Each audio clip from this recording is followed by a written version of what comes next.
Good morning, my YouTube friends. This is a tag video reply. Nick, ETA Nick, just tagged me this morning with his brand new tag series video asking what are our favorite 5 storylines. That's a tough question, Nick. I've been reading for so many years, and I have so many great memories of specific stories and all, but I think I've got a few here that definitely fit the bill of the term favorite, for sure.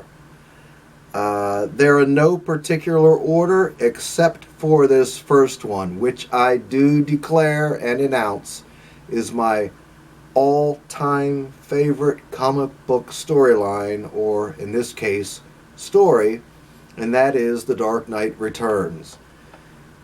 It was an amazing thing to read it off the rack. As a young man, I was in my mid-20s at the time, I suppose.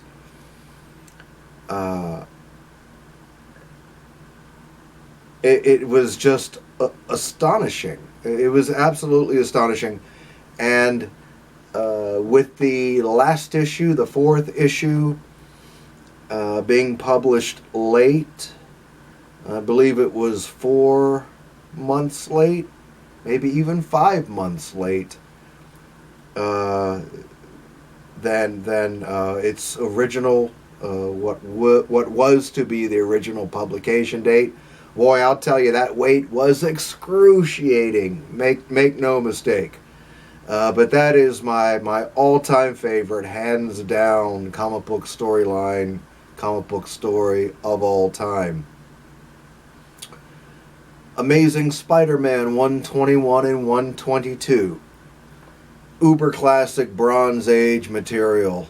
One of the most significant events of the entire Bronze Age by anybody's estimation, really. The death of Gwen Stacy, the death of the Green Goblin. It moved me as a child. I was only about, 9 years old or something, but at that age, your sensibilities are becoming a little more acute. The observation about, what you'd say, the human condition are becoming a little more in focus.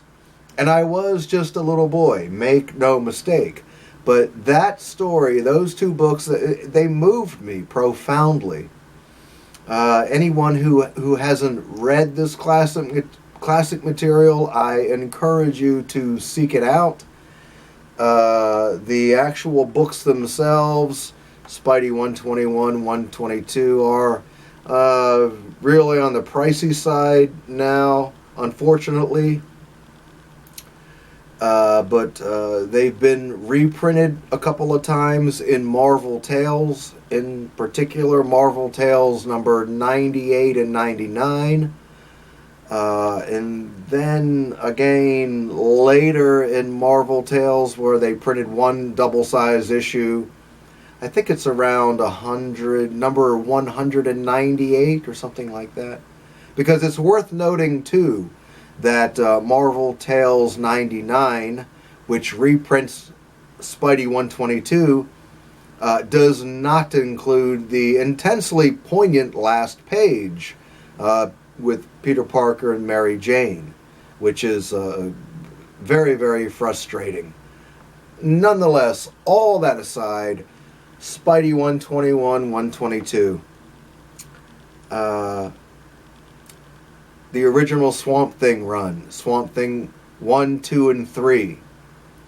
I'm going to have to definitely include those on this list. Number 1 features the immortal origin of the Swamp Thing. Number 2 introduces Arcane. Number 3 introduces the Patchwork Man and Abigail Arcane.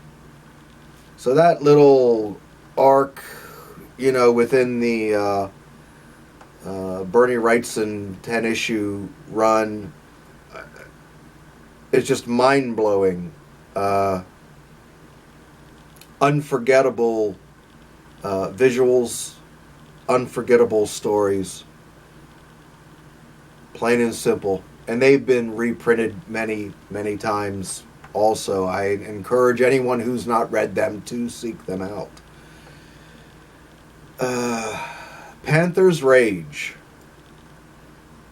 Featuring the Black Panther from Jungle Action number 6 through 18.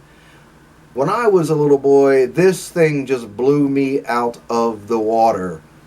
I think Jungle Action was a bi-monthly at the time, and I just could not wait until the next issue came out. The Black Panther's struggle through this story, both physically and emotionally, was astonishing to me. Not to mention it's chock full of amazing work from Gil Kane and Billy Graham. Really, really fabulous stuff. And actually, just in researching it here recently, I've kind of discovered that I'm not the only one that has a great, great love for this.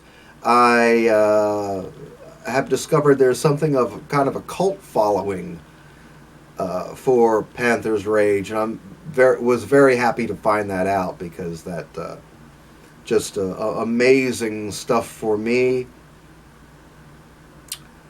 Daredevil 179 through 182 in the classic Frank Miller run. It's the Elektra, Kingpin, Bullseye, a little bit, which features, the death of Elektra, the paralyzation of Bullseye, and I suppose I should throw number 191 in there too as a bit of a coda to this particular run. 191 was Frank Miller's last issue, and features the unforgettable story of Daredevil playing Russian roulette with a bedridden, paralyzed Bullseye. Amazing stuff. Really, completely just unforgettable. I don't know how... Is that 5? If not, I'll throw a couple more at you. Marvel Premiere 9, 10, 11. The Death of the Ancient One. I've spoken about it in other videos.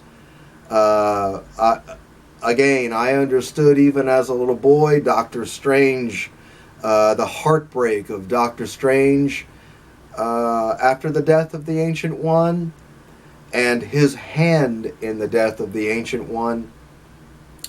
I got all that.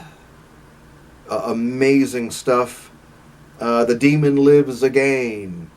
From Batman, I believe it's 242, 243, and yeah, certainly 244. Amazing stuff. And finally, I will say the Alan Moore Swamp Thing run from number 21 through number 31 was absolutely astonishing. I loved the entirety of the Alan Moore run.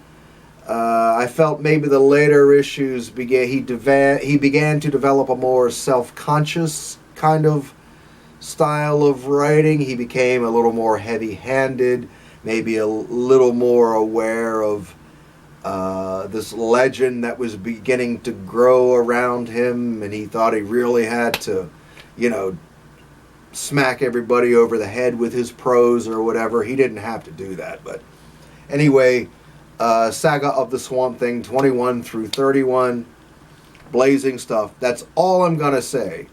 That was probably 5 or 6 or 7 or maybe even 8. I apologize for that. That's just my style. And again, you'll have to forgive me, as I've got just way too many decades of reading to chisel it down to the ultimate 5. But there you go. I can't wait to see the responses that this tag series is going to produce. Thank you for tagging me, Nick. I'm going to make dedicated videos about each of these series that I've mentioned sometime in the future on my channel. I can't wait to hear what everyone else's picks are. Here, I'm going to follow this tag series with great interest. So thanks for watching. Thank you to Nick. Everybody, get your wheels turning, get your minds going, and get ready to be tagged and to let us know what your favorites are. So, see you around, gang. Till next time, happy collecting. Bye-bye.